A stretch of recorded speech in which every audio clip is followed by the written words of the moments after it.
तो मैं स्वागत करता हूं सभी कॉमर्स स्टूडेंट्स का जो हमारे साथ जुड़े हुए हैं। और आज हमारा जो चैप्टर है वो है एनवायरनमेंट एंड सस्टेनेबल डेवलपमेंट। चलिए बिना देर किए स्टार्ट करते हैं अपना ये वीडियो।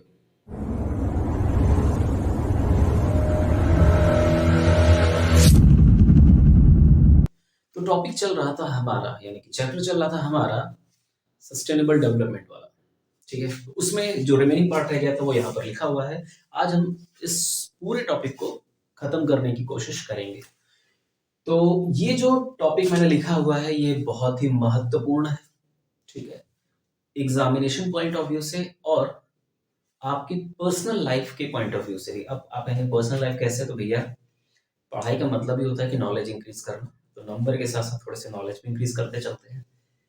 ये जो पॉइंट यहाँ पर लिखे हैं ये शायद ही आपको अपनी किताब में मिलेंगे, क्योंकि जिन लोगों ने मुझसे पढ़ा है या जिन लोगों को मैं पढ़ाता हूँ उसमें एक चीज कहते हुए जरूर चलता हूँ कि आंसर आप भी लिखते हैं, आंसर वो टॉपर भी लिखता है। अंतर सिर्फ इतना होता है कि आप सिर्फ शब्दों में लिखते हैं, वो आंसर डेटा बेस्ड लिखता है। ठीक है, तो यहाँ जो मैंने आंसर लिख रखा है या यहाँ जो मैंने पॉइंट लिख रखे हैं ये करंट डेटा बेस्ड है। ठीक है ना, तो चलिए एक बार ध्यान से देख लेते हैं क्या है और मार्कर हमें ले लेता हूँ। क्वेश्चन है या पॉइंट है या हेडिंग है, जो भी आप कहना चाहें, स्टेट ऑफ इंडियाज इन्वायरमेंट। जो भारत का इन्वायरमेंट है उसका स्टेट। अब यहाँ पर स्टेट का मतलब राज्य नहीं है, स्टेट का मतलब है स्थिति, पोजीशन क्या है इसकी, इंडिया के इन्वायरमेंट यानी पर्यावरण की। तो देख लेते हैं। The threat to India's environment poses a dichotomy. ठीक है, ये की है। इसका मतलब होता है विरोधाभास। इसका हिंदी में मतलब होता है विरोधाभास। तो ये कहा जाता है कि जो देश गरीब होता है वो रिसोर्सेस का ना तो मिसयूज कर पाता है ना ओवर यूज कर पाता है। ठीक है ना, मतलब जो गरीब देश है वहां पर अगर एक देश ऐसा है जिसमें रिसोर्सेज हैं, जैसे मैं भारत की बात कर लेता हूँ, 1947 में बहुत रिसोर्स था हमारे पास, पॉपुलेशन भी कम थी और गरीबी भी थी। ठीक है ना, लेकिन इन्वायरमेंटल प्रॉब्लम नहीं थी। इवन मैं बात करूं 1980s तक, 1980 के दशक तक हमारे पास कोई भी इन्वायरमेंटल प्रॉब्लम सच तो नहीं थी। हमने परमाणु परीक्षण भी कर डाला, बहुत कुछ कर डाला, लेकिन नहीं थी। तो कहा जाता है आमतौर पे कि जहां पर गरीबी होती है वहां पर पोल्यूशन नहीं होता। लेकिन यहाँ क्या है, पॉवर्टी इंड्यूस्ड इन्वायरमेंट डिग्रेडेशन। यहाँ पर पॉवर्टी से ही क्या हो रहा है, इन्वायरमेंटल पोल्यूशन जन्म ले रहा है। वो कैसे ले रहा है ये आप मुझे कमेंट बॉक्स में लिख कर बताइएगा। ठीक है, अच्छा अगला है rapid growing industries and pollution. धीरे धीरे इंडस्ट्रीज बढ़ रही है, विकास हो रहा है, लेकिन क्या हो रहा है, साथ ही साथ पोल्यूशन भी बढ़ रहा है। ये क्या है, एक विरोधाभास है। किसके कंटेक्स्ट में, इन्वायरमेंट के कॉन्टेक्स्ट में। ठीक है ना, अगला, India's air water and land have become more polluted between 2009 and 16। ठीक है, 2009 एक्चुअली ये 2008 है, 8-9 है। ठीक है ना, बट क्योंकि रिपोर्ट जो आई थी वो 9 में आई थी तो मैं 9 लेकर चल रहा हूँ। 2009 से लेकर 2016 तक जो लैंड वाटर और एयर था ये बहुत ज्यादा पोल्यूटेड माना गया। ठीक, next point, India rank 170 among 192। ये रिपोर्ट है इसी साल की, इस साल की मतलब 2021 की। ठीक है, इसके पहले क्या थी ये देख लेते हैं। 2020 में ये 115वें रैंक पर था। कौन, इंडिया। और शर्म की बात यह है कि जितनी भी साउथ एशियन कंट्रीज हैं, ठीक है ना, उसमें इंडिया सबसे पिछड़ा हुआ है एक्सेप्ट पाकिस्तान। ठीक है ना, कुछ पॉइंट्स का अंतर है, वरना हम पाकिस्तान से भी नीचे सरक चुके हैं। और कमाल की बात क्या है पता है आपको, मैं एक इंटरेस्टिंग बात बताता हूं आप लोगों को कि इंडिया नेपाल एंड भूटान इनसे भी पिछड़ा हुआ है। क्या हुआ है, पीछे है। ठीक है ना, पीछे है कौन, इंडिया। ठीक है, अब आप इसको जो भी समझ आ रहे हैं, मेरे हिसाब से तो शर्म की बात है, बाकी सबका ऊपर वाला मालिक है। ठीक है, बेस्ट परफॉर्मिंग स्टेट। चलिए अब बुराइयों के साथ साथ थोड़ी अच्छी, क्योंकि स्टेट की बात कर रहे हैं, स्थिति की बात कर रहे हैं, तो कुछ अच्छा होगा कुछ बुरा भी होगा। चलिए, बेस्ट परफॉर्मिंग स्टेट जो एनवायरमेंटल सेफ्टी के हिसाब से डेवलपमेंट के साथ साथ पोल्यूशन कंट्रोल के साथ भी जो काम कर रहे हैं वो कौन कौन से हैं? केरला है, ठीक है ना, हिमाचल प्रदेश है, आंध्र प्रदेश है, Telangana and no doubt Tamil Nadu, ठीक है ना। यहाँ पर मैं एक चीज और ऐड करना चाहूंगा, हमारे जीवन से संबंधित है इसलिए बहुत जरूरी है। मैंने कई लोगों के साथ डिस्कशन भी किया इस पर कि कावेरी कॉलिंग एक परियोजना चलाई गई जिसमें कावेरी नदी सूखती हुई नजर आई थी पहले, तो उसमें पानी की कमी हो गई थी। कुछ नेचुरल फिनोमिना ऐसा होता है कि पानी ना बरसने की वजह से नदियां सूख जाती हैं, ठीक है ना। लेकिन हमारे यहाँ तो नाले से पूरी हरी भरी रख देते हैं, वो एक अलग की चीज है। तो वहां पर पेड़ लगाए गए, ठीक है ना, लाखों नहीं करोड़ों की संख्या में पेड़ लगाए गए और आज कावेरी नदी में पानी है, ठीक है। तो इसलिए ये देखिए, अगर इस राज्य को छोड़ दें हिमाचल प्रदेश को, तो बाकी देखिए सारे लगभग लगभग साउथ के हैं, ठीक है ना। इसीलिए कहा जाता है कि पढ़ाई के साथ साथ जागरूकता आती है, लेकिन हमारे यहाँ पढ़ाई किस तरीके से होती है वो आप लोगों से बेहतर कोई नहीं जान सकता है। वर्स्ट परफॉर्मिंग स्टेट, चलिए स्वागत कर देंगे, बिहार, झारखंड, ये पता नहीं कहां से बीच में आ गया अरुणाचल प्रदेश, चलिए कोई बात नहीं, और अपना भोपाल वाला यूपी, है कि नहीं, भैया जी मुन्ना भैया वाला। चलिए 168th rank out of 180 in the environment performing index, इसको ईपीआई भी कहा जाता है। अगर ये पूछ ले, अगर आपके उस पे क्या कहते हैं जो ऑब्जेक्टिव आने वाले हैं इस बार, तो ध्यान रखिएगा कि ईपीआई का फुल फॉर्म क्या है? इन्वायरमेंट परफॉर्मेंस इंडेक्स, क्लियर है?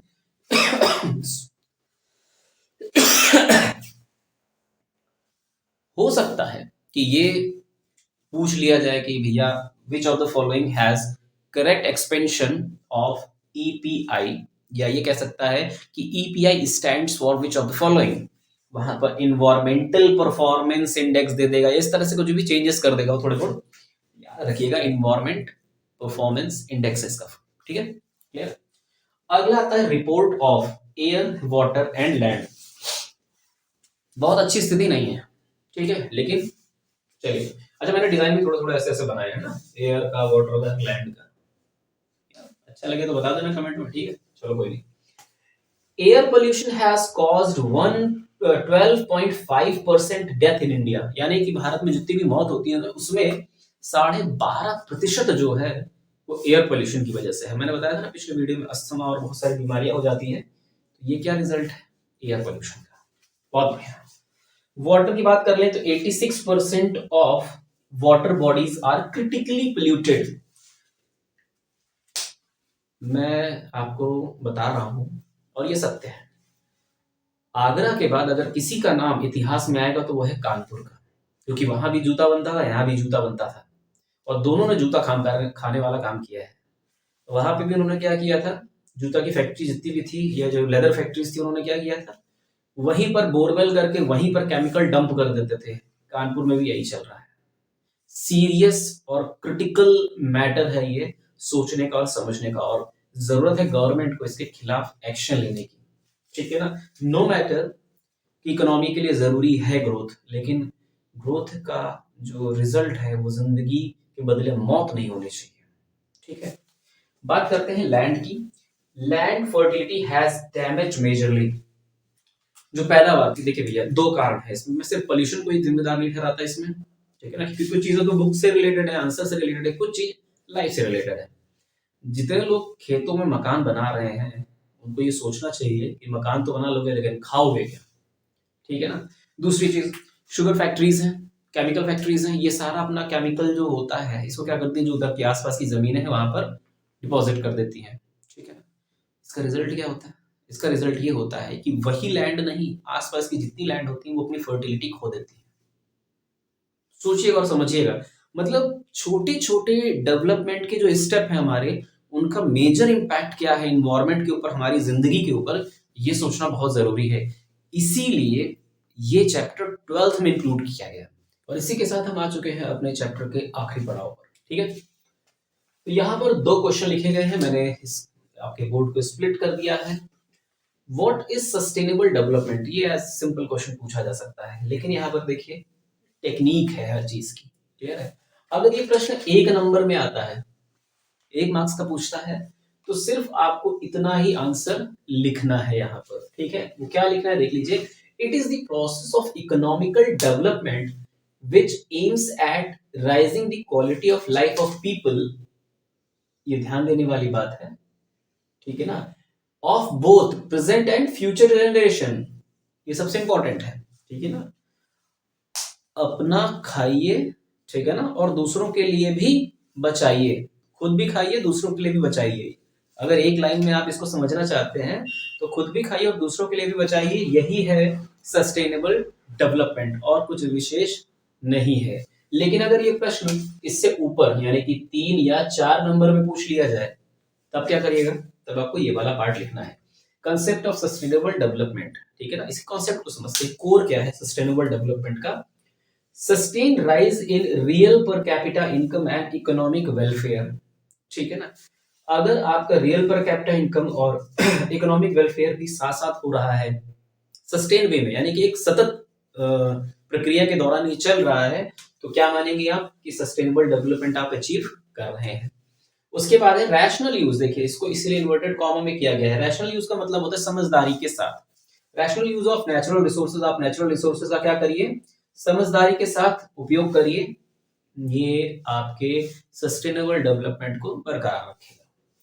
No reduction in the ability of future, actually ये फ्यूचर जनरेशन होना चाहिए था, स्टेटमेंट एकदम करेक्ट है, लेकिन जिनको लगे कि तो फ्रेमिंग थोड़ी सी गड़बड़ है वो फ्यूचर जनरेशन कर सकते हैं।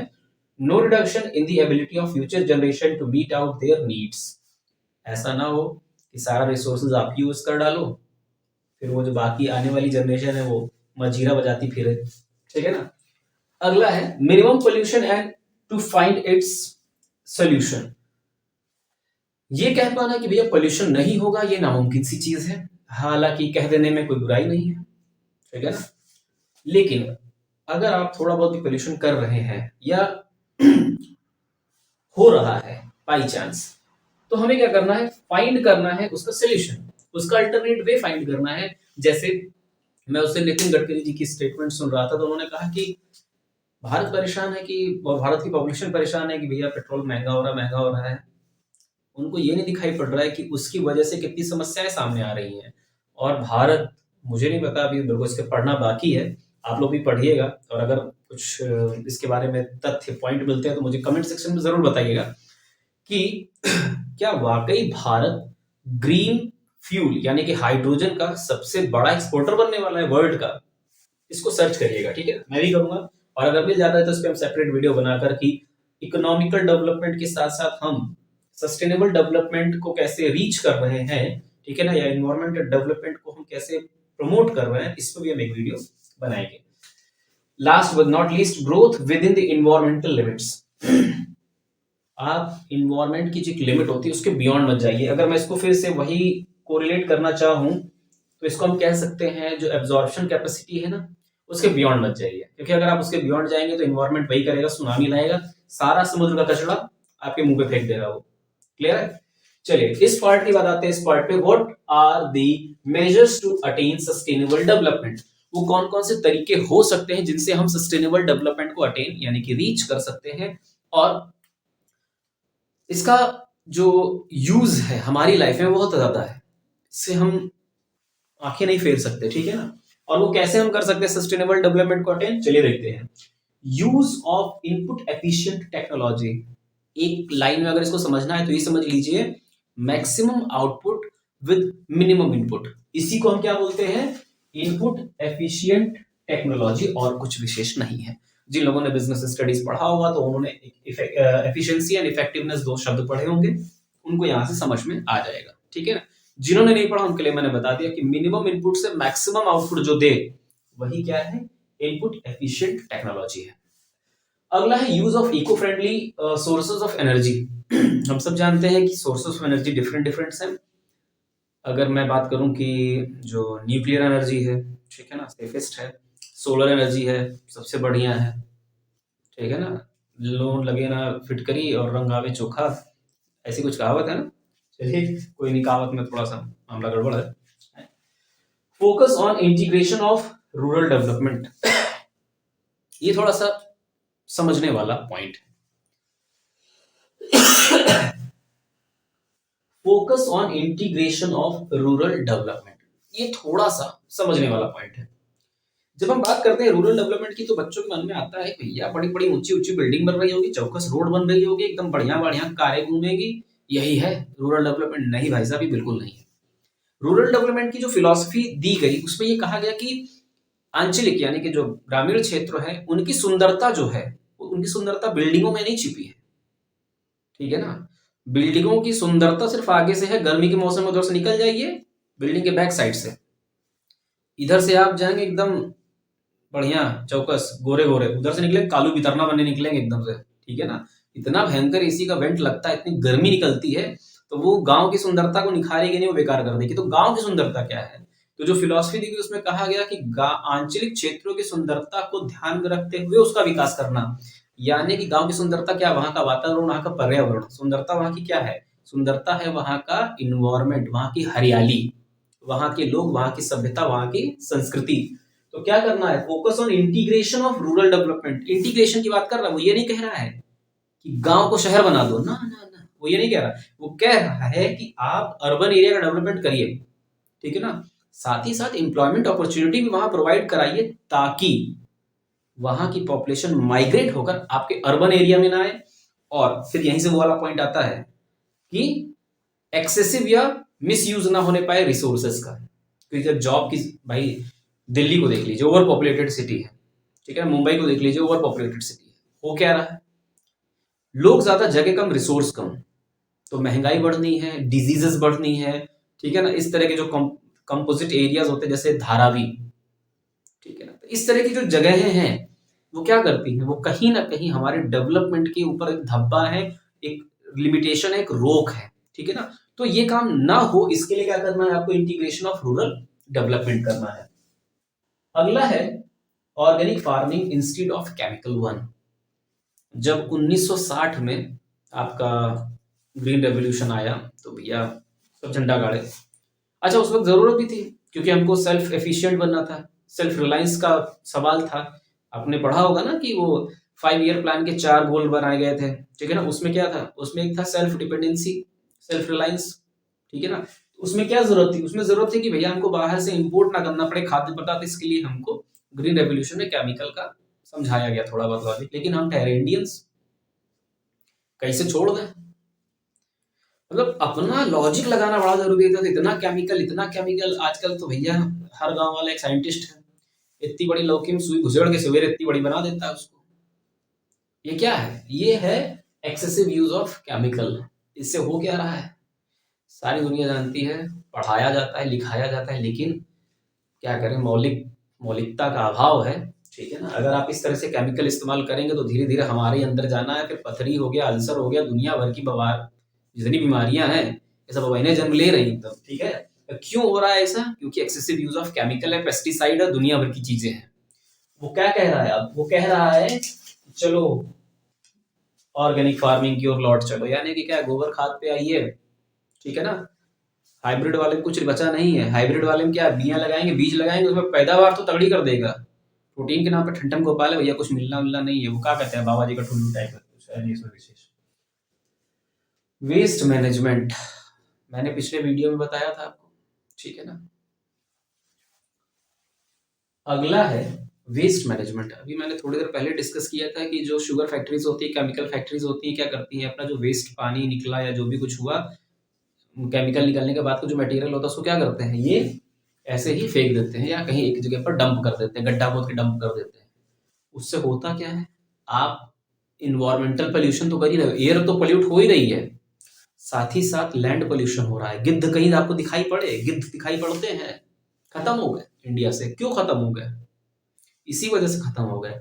जो जानवर लोग क्या करते थे, केमिकल डाल देते थे खेत के किनारे किनारे, कि हमारा खेत ना चर ले, ये ना कर ले, वो ना कर ले। गाय भैंस उसको या जो भी जानवर था उसको चर लेता था, वो केमिकल जहर खाया, जानवर मर गया। उस जानवर को कौन खाता था, गिद्ध। वो डायरेक्ट केमिकल उनको मिल रहा है, एक बार दो बार जानवर खाया, तीसरी बार में ऊपर वाले को प्यारे हो गए। तो अगर आप वेस्ट मैनेजमेंट नहीं करते हैं तो स्लोली और ग्रेजुअली आप क्या करेंगे, एक दिन अपने लिए गड्ढा खोद लेंगे, ठीक है ना। इन्वायरमेंट पोल्यूशन का जो एक बहुत बड़ा कारण है आज के समय में, वो वेस्ट मैनेजमेंट, ठीक है ना। और फिर मैं वही चीज है, ढाक के 3 बार। कानपुर की कहानी सबसे निराली है भैया, जितना पढ़ना है पढ़ डालो। उदाहरण के रूप में एक ही चीज काम आएगी, कानपुर, ठीक है। आइए फिर गंगा के किनारे कभी चलते हैं। Generation of awareness towards environment and it's protection. ये चैप्टर का जो बेसिक थीम या एम कह लीजिए वो यही है कि हमारे अंदर अवेयरनेस जागे। फ्यूचर में अगर आप, और मैं आशा करता हूँ आप सब बड़े बड़े बिजनेसमैन बने, बिजनेस टाइकून बने, लेकिन भैया एक काम करिएगा, इन्वायरमेंट पोल्यूशन मत करिएगा, ठीक है ना। तो ध्यान रखिएगा, मेरी दुआ है, आशीर्वाद है कि भैया आप लोग बड़े बड़े बिजनेसमैन बनिए, लेकिन अवेयरनेस का ध्यान रखिएगा, कहीं से कुछ गड़बड़ ना होने पाए। Plantation and reforestation. हर व्यक्ति अगर अपने घर में पेड़ पौधे लगाने लगता है, ठीक है, बहुत ज्यादा तो नहीं लेकिन बहुत कम भी नहीं होगा कि हम अपने इन्वायरमेंट को प्रोटेक्ट कर ले जाएंगे। चलिए, तो इसी के साथ हमारा ये जो चैप्टर है ये समाप्त होता है, समाप्ति की ओर है। एक वीडियो और आएगा जिसमें हम बात करेंगे डिफरेंट क्वेश्चंस की, और उसमें हो सकता है हमारी ऐसी इंटरेक्शन ना हो, वो पीडीएफ डिस्कशन हो, ठीक है। उसमें हम देखेंगे कि किस तरह के क्वेश्चन पूछे जाएंगे, किस तरह के क्वेश्चन आ चुके हैं, और एनसीईआरटी के क्वेश्चन पे भी हमारा विशेष फोकस रहेगा। तो बने रहिए न्यू लाइट एकेडमी के साथ, घर पे रहिए, सुरक्षित रहिए और हेल्दी रहिए।